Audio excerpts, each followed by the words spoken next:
国际消息来看，美国中部二日受到强烈风暴侵袭，扫过几啊个州，至少夺走15条的人命。其中，德州的北部有一个社区因为拄到假日风，造成7个人死亡。奥克拉荷马州的塔尔萨遭受到强大风暴侵袭，对社区造成严重的破坏，树瓦倒、上万号熄电，货运司机休管站规个拢害去，也有一辆豪华婚礼来宾也受伤。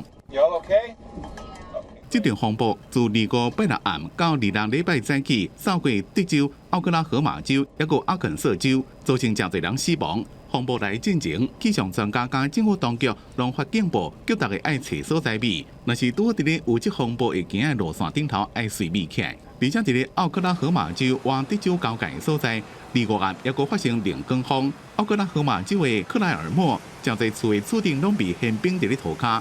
电话条啊断去，树啊倒去缀着厝。德州的库克郡古井社区受灾真严重，有包括囡仔在内几多人死亡。Out of nowhere, my mom started screaming. I'm dying, like everything's moving, like the windows are broken.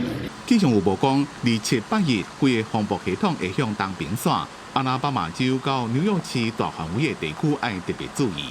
公司新闻黄文玲编辑。